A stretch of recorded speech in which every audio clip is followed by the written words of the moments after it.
Assalamu alaikum wa rahmatullahi wa barakatuh. Chers élèves, bonjour.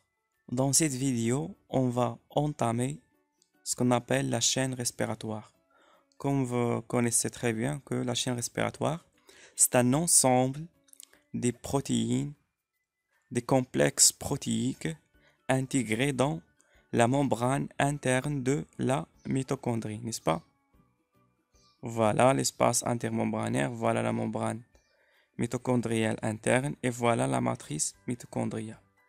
Comment se passent les choses à ce niveau? On va voir ça dans cette diaporama.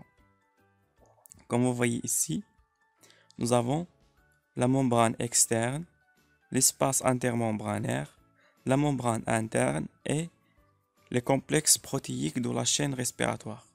Par exemple, nous avons ici FADH2, mais on va intéresser à l'NADH+.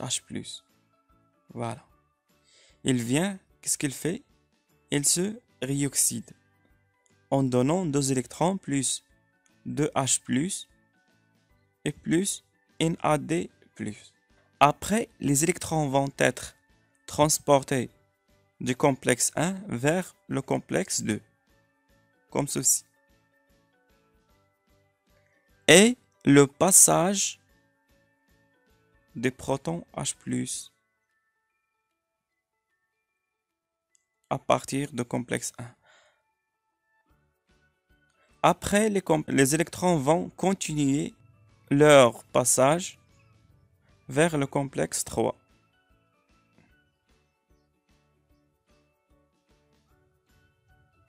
Comme ça. Vont traverser le complexe 3 vers le complexe 4 et le passage d'autres protons H+, de la matrice vers l'espace intermembranaire. Puis, il y a la continuation du passage des électrons à travers les complexes de la chaîne respiratoire vers le complexe 4. Et comme ça, les électrons vont être transportés une autre fois, mais cette fois vers un accepteur final qui est le dioxygène, qui va subir une réduction en donnant l'H2O. Le passage des électrons vers l'espace intermembranaire. Et puis, il y a la formation d'un gradient des électrons H+, entre l'espace intermembranaire et la matrice mitochondriale. Le retour de ces protons à travers sphère pédonculée vont donner ou bien va fournir l'énergie nécessaire pour la phosphorylation de l'ADP en donnant de l'ATP. C'est ça les étapes de la formation de l'ATP ou bien de la phosphorylation oxydative au niveau de la mitochondrie.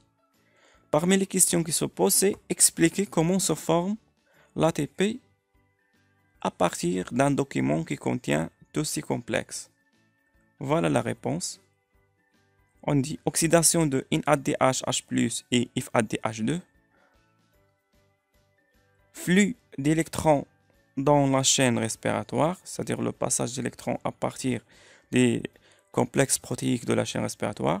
Pompage des protons H+ vers l'espace intermembranaire, c'est-à-dire à partir de la matrice vers l'espace intermembranaire. Formation du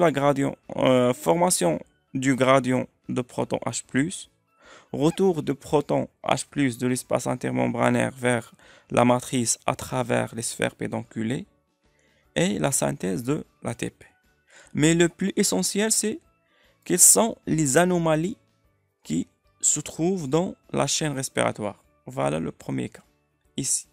Si nous avons une substance qui inhibe ou bien qui bloque l'ATP synthétase, on n'aura pas de synthèse de l'ATP. Deuxième cas, c'est nous avons par exemple une substance qui bloque le complexe 4. C'est complexe, le dernier complexe. On peut trouver des fois, c'est le transporteur T6. Donc, ce complexe aussi, s'il y a une substance qui bloque ce complexe, on n'aura pas une synthèse de quoi? De l'ATP. Parmi les substances, on trouve le CO, monoxyde de carbone. Passons maintenant au troisième cas. Si nous avons une substance qui bloque ou bien inhibe le troisième complexe, comme l'antimycine A. Donc, on n'aura pas une synthèse de l'ATP. Quatrième cas, si nous avons un blocage de deuxième complexe de la chaîne respiratoire, c'est l'accepteur des électrons, le premier accepteur des électrons de FADH2. On n'aura pas une synthèse de l'ATP. Cinquième cas, c'est la fixation, bien le blocage, bien l'inhibition de complexe 1, comme le syndrome de Milas. On n'aura pas une oxydation de NADHH+, mais la chaîne se continue avec le FADH2. Mais le problème, c'est que on a une faible synthèse de l'ATP, puisque le FADH2 ne donne que 2 ATP. Et nous avons seulement la production d'une seule molécule de FADH2 au cours de cycle de Krebs. Ce cas, il y a plusieurs élèves qui posent une question. Comment le blocage de ce cas engendrer l'arrêt de la synthèse de l'ATP? S'il n'y a pas l'arrivée des électrons vers leur accepteur final qui est le dioxygène, on n'aura pas une synthèse de l'ATP. C'est ça, tout simplement. Et merci pour votre attention.